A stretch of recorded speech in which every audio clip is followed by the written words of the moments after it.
बड़ी खबर, दिल्ली में बढ़ते वायु प्रदूषण पर सुप्रीम कोर्ट में सुनवाई हुई।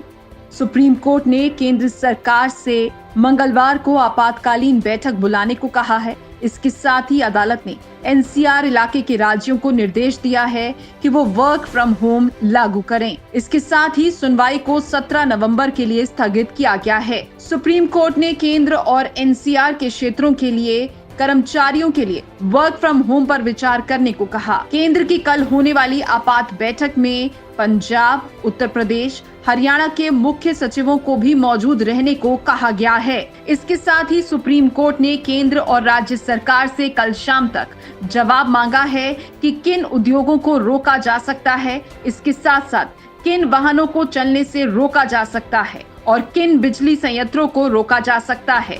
आप तब तक एक वैकल्पिक बिजली कैसे उपलब्ध करा सकते हैं? ये तमाम सवालों के जवाब कल शाम तक कोर्ट में देने होंगे। दिल्ली एनसीआर में बढ़ते प्रदूषण को लेकर सुप्रीम कोर्ट ने दिल्ली सरकार पर भी कई अहम सवाल उठाए। कोर्ट ने प्रदूषण पर काबू पाने के लिए दिल्ली एनसीआर में एक हफ्ते के लॉकडाउन के लिए केंद्र और संबंधित राज्यों से विचार करने को भी कहा है। आपको बता दें कि दिल्ली सरकार ने कोर्ट में हलफनामा दायर कर कहा कि दिल्ली सरकार पूर्ण लॉकडाउन जैसे कदम उठाने के लिए तैयार है। इसके साथ ही दिल्ली सरकार की तरफ से ये भी कहा गया कि पड़ोसी राज्यों के जो क्षेत्र दिल्ली एनसीआर में आते हैं, वहां पर भी लॉकडाउन लागू किया जाए, तभी इसका व्यापक असर देखने को मिलेगा।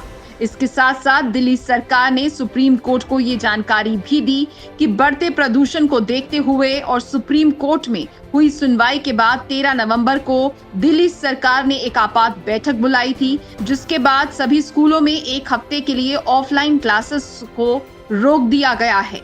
साथ ही साथ एक हफ्ते के लिए सरकारी अधिकारी घर से ही काम करेंगे। निजी कार्यालयों को भी घर से काम करने की सलाह दी गई है। सुप्रीम कोर्ट में आज दिल्ली सरकार को सुप्रीम कोर्ट की तरफ से फटकार भी लगाई गई। दरअसल दिल्ली सरकार ने जब एमसीडी का जिक्र किया तो कोर्ट ने कहा कि ऐसे बहाने बनाएंगे तो हम ऑडिट का आदेश देने को मजबूर हो जाएंगे। सुप्रीम कोर्ट ने कहा कि हमारा मानना है कि प्रदूषण का मुख्य कारण इंडस्ट्रीज, वाहन और कंस्ट्रक्शन एक्टिविटी है।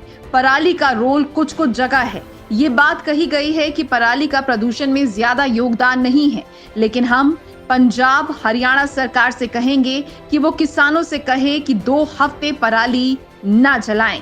अब देखना होगा कि इन अहम कदमों का और कल होने वाली बैठक के बाद प्रदूषण को लेकर क्या कुछ नतीजा निकलता है। Sky news global report.